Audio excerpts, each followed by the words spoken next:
Hey there, friends. Welcome to Hawkeye Speaks. Out here on a little walk and talk. If anyone's wondering how far these cats will follow me, I'm currently about a mile away from home. Maybe you can see the tree, my large elm tree back there in the distance. Rainbow he likes to talk a little bit. I got you, buddy. I see you. All right, let's get right into it. So, the funny thing about the sea change, let's call it the sea change, is that it appears to be based on a perception of a static environment. An environment that was perhaps built just specially for you. Check this out. I'm always looking for arrowheads out here, and there's a little piece of a blade right there. I found this other blade this morning. Show it to you real quick. This one, it's like one of the sharpest blades I've ever found. How well we can see it there. Not very well. There we go. This one is very sharp. Wow. Awesome blade, but I haven't found any arrowheads yet today. But in any case, my friends, what I'm saying is that the sea change, y'all know what I'm talking about, seems to be based on a perception of a static environment. An environment that was perhaps created just for you. Well, you know what that's called? That's called creationism. And as far as I remember, I think fundamentalist extremism was kind of something we want to watch out for. It doesn't really work out too well on any end of the spectrum. Fundamentalist extremism. Please be wary of that. So the sea change, based on a static perception of the environment, that the conditions were perhaps created just for us. Well, I would have to encourage everyone to consider that may be a pretty significant folly. The more I'm talking about this, I do follow the mainstream science a bit and try to make sure that I'm not just talking out of my butt. And, really can compare against what these highfalutin scientists are saying. And I watched another one last night where they were kind of redefining the parameters of how greenhouse gases work, what constituents in the atmosphere are more susceptible to wiggling and other ones that aren't. Well, of course, the greenhouse gases are 95% water. And greenhouse gases, it's a real thing. But the question that I would propose is to ask yourselves, are the conditions of our environment static? Or are they ever changing? And if they're ever changing, what is mitigating the fluctuations? And what has created the conditions? So, as you may know, I am working to promote the Gaia theory because I believe that it is fully true and accurate as to how conditions are governed on the planet. And the Gaia theory explains quite simply and clearly that the gaseous composition of our atmosphere is anomalous. The gases exist in non-equilibrium states, in which they would not be able to in a laboratory setting. Some of these gas combinations would blow up if they were found in a laboratory. And the way that they have gotten the way that they are is by the actions of living organisms themselves. The conditions of our planet, the living conditions of our planet, were, in a way, you could view them as being created just for us. That is creationism once again. But if you're willing to just look over geologic history, Earth's history, and you can stretch your mind a bit to believe in evolution to some degree, we can easily see that these conditions of the Earth are created over time. It didn't start off that way. The Earth did not start off rich in oxygen. And it has taken the buildup of life to get to the point where we are. And the conditions are mitigated and managed. Not just the gaseous atmospheric conditions, but also the temperature and the oxidation state. Okay, these are the three critical components of the Gaia theory. The temperature, the oxidation state, and the gaseous composition of our atmosphere are regulated by living organisms. So this is implying a world in flux, a dynamic world, which I imagine that anyone who's tuned in with me even this far is perfectly willing to consider that that is the truth, that we don't have a static planet. And even encoded within the name, the sea change. The sea change implies a static starting point, because it's changing from what? Well, it's always changing. It always has the potential to change, to trend one way or the other. Just as this land right in front of me, many people view these desertifying lands as static, like they are the way that they are. But, of course, they're not static. They're always moving either towards health or away from it. And right here in front of me is actually where you can see more easily the picture of our Earth's regulating system playing out. Yeah, you can see the severe cracking of the ground. It's been smoothed by the recent rains.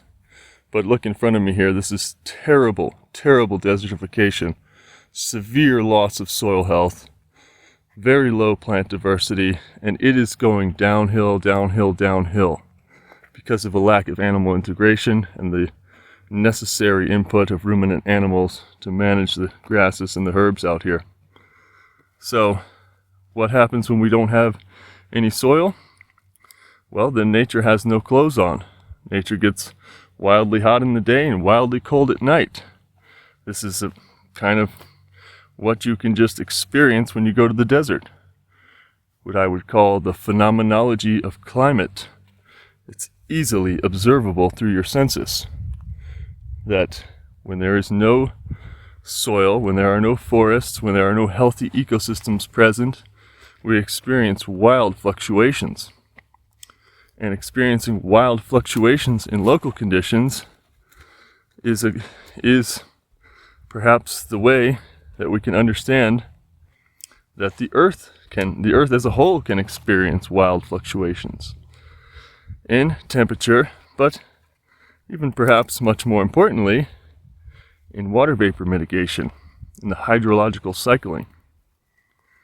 Hydrological cycling is the ability to utilize water, to slow it down. It's really, of course, not very complicated what hydrological cycling is. It's just the water cycle from rains coming down to the earth, whether they're absorbed and utilized and held for a long period of time, or whether they're just quickly run off and quickly evaporated. 100 years ago, Victor Schauberger talked about the difference between a full hydrological cycle and a half cycle, in which in the half cycle, rains don't even soak in the ground at all. They just evaporate immediately or run off. And these days we find Sir Walter Jehne, Jehne, who speaks of the soil carbon sponge, which is giving us real scientific kind of quantification, validation of how this works. And that again is also the meaning of that is encoded right within the name, soil carbon sponge. That if we don't have soil, which includes carbon, stabilized organic material, to actually make a functioning soil, then we don't have a sponge. And in the contrary also, if we have healthy soils that are containing at least some degree of stabilized organic material, I throw out there the number of a minimum of 1%, because we don't have a baseline per se in science. But I use that number of 1% just to suggest that you've got to get to some amount, because if there's nothing there at all, we're not going to have the presence of microbiology and their excretions that stabilize the ground and that build up the potential for water and also electrical storage. Healthy soils mitigate not only the hydrological cycle, but the fluctuations of all energy forms on Earth. And there are, in mainstream science, there's 10 forms of energy, but some others would say that there's more forms of energy. But however many forms of energy there are, I urge you to consider that energy fluctuations are mitigated by soil. And sometimes when I'm using the word soil, I'm also referring to healthy forests, healthy wetlands. We're speaking here in front of me about this desertification issue, but of course ecosystem health relates to all ecosystems. So the sea change folks that speak big fancy words and use complicated graphs and large numbers and difficult to understand points are somehow leaving out the picture that this Earth is continually in flux, that all of the energy inputs and outputs are continuously fluctuating, and that it is life itself that mitigates. And what the Gaia theory thoroughly explains is how this gaseous exchange happens from the digestion process and the breathing process of microorganisms. That's how we get nitrogen, oxygen, methane, argon, all of the constituents of the atmosphere existing in the conditions that they are. This was not created however long ago you might think, just for us. The Earth was built for us by those that came before us, by the animals, by the microbes. So an Earth in continual flux tells us that the mitigation of fluctuations is of utmost importance. And what I also want to urge everyone to consider is that the loss of soil health, the loss of the herd and predator system that maintains the grasslands, herblands, and prairie lands of the world has been happening for far, far longer than the extraction and burning of hydrocarbon. Okay, fossil fuel extraction, burning, usage is very new on the scene. Desertification has been around for thousands of years. This picture right in front of me, you can see this right here, this cryptobiotic circle of grama grass, just barely hanging on. You can see this is already gone here in the center. This is barely hanging on for dear life. To me, this is indicative of a very, very long time span that we're looking at. For a perennial clump grass to form a cryptobiotic circle, I'm putting it on a timeline of hundreds to thousands of years. And I could be exaggerating that in my presumption. It could have been 100 or 200 years, but really, once again, for a perennial grass clump to form a cryptobiotic circle, I personally think we're looking more at hundreds to thousands of years. Possibly just, it might be a good idea to consider a time span of about 2,000 years in regards to how we got here, compared to 200 years, which would encapsulate the maximum amount of time that we've been using fossil fuels in any way in modern history. So, the living conditions of our planet are in constant flux, and they are managed by living organisms. The bulk of the living organisms that we're talking about here are microbes, but of course macrobes do influence the picture. Humans, mammals. Mammals play a huge role in setting the stage for what will happen with the microbes. But it is the digestion and respiration of microorganisms that are actually managing these conditions. So, as I was kind of alluding to for a moment there, it doesn't really matter how fancy your wording is, your language, how complicated of speak you can utilize, and how big of numbers and how many fancy graphs you can put up on the screen. If you can't include these simple aspects that we're living in a world of dynamic flux, of continual fluctuation. And that is exactly what I see from the sea change crowd, that they go further and further into utilizing, highfalutin numbers and big words to convince everyone that there's a major problem due to the burning of fossil fuels. Though once again, the burning of fossil fuels is so new on the scene. And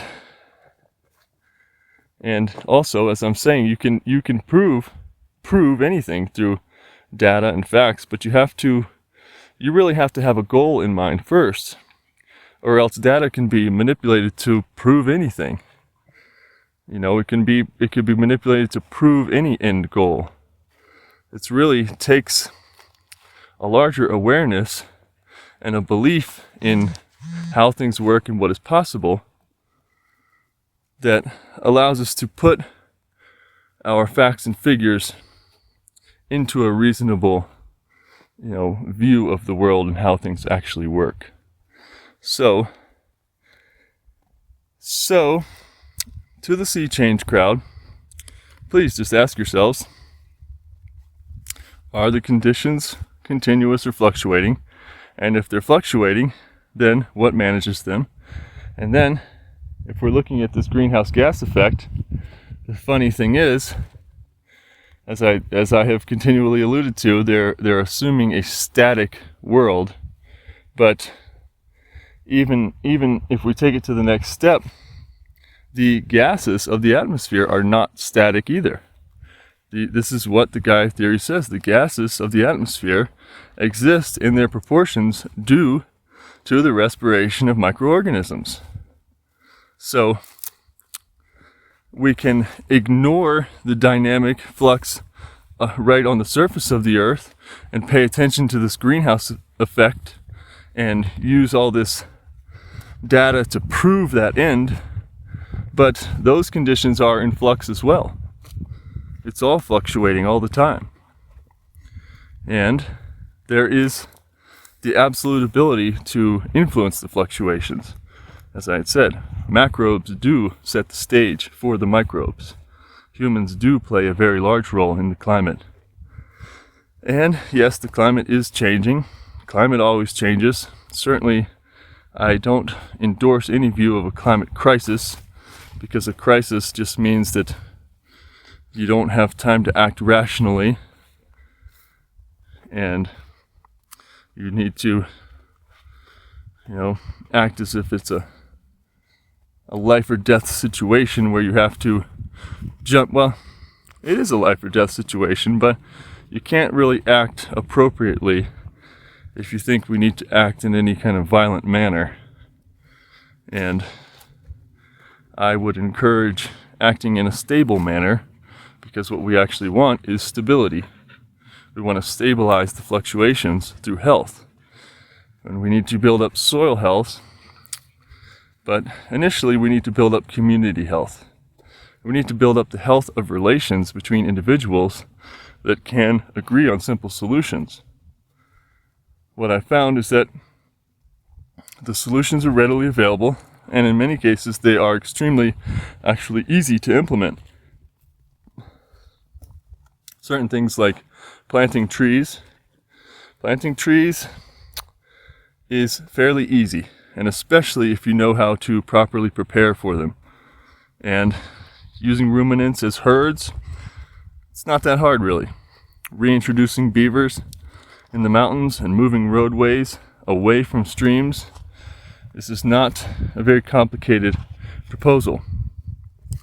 Restoring wetlands, removing the parking lots that are covering wetlands potentially, and even possibly relocating communities from the very best areas that nature has to offer, which should be reserved for animals that can proliferate health outwards, but instead have been inhabited by humans all over the place because humans want to have the very best of everything for themselves, well, perhaps that needs to be mitigated and stabilized.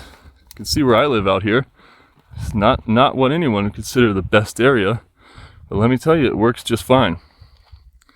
We can even create a forest out here in the middle of the so-called desert without too much effort. So, guess I'm going to leave it there for now, friends. I just want to throw out these few thoughts about our living conditions in flux and urge that everyone be aware that the sea change it's kind of based on the idea of a static environment, an environment that was built just for you. And once again, I call that creationism and fundamentalist extremism.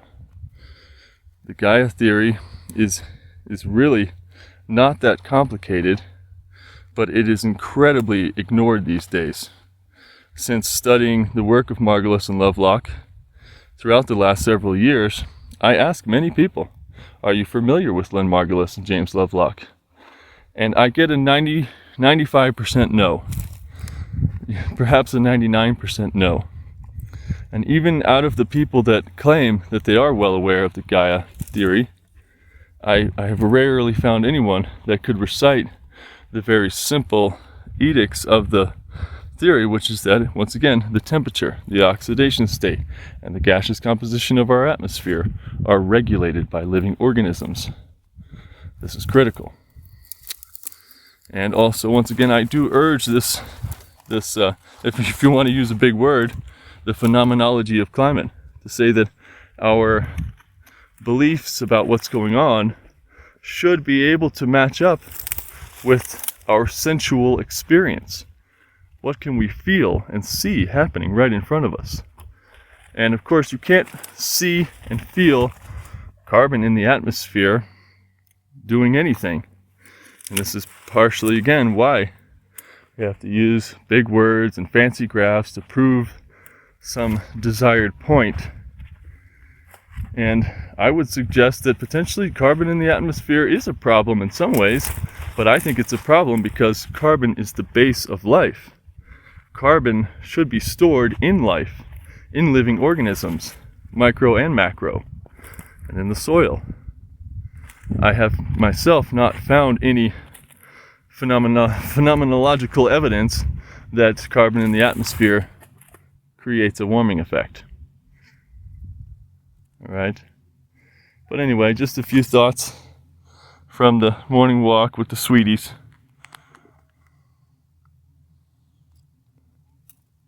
About a mile away from home. If anyone is interested to know how this is possible, you have to build up the trust, of course. All relationships are based on a reciprocity, based on a build-up of trust and respect, or else we have a breakdown. To me, I want to see the build-up, the cohesion. Hey, leave mommy alone. Brains is actually a really sweet boy. Sometimes when he plays with the others, they react pretty strongly to him. Maybe he's just so big and strong they don't want to be messed with. But anyway, lost my train of thought, so I'll leave it there. Thanks for tuning in, friends. Please like, share, and subscribe. Hawkeye Speaks. Over and out.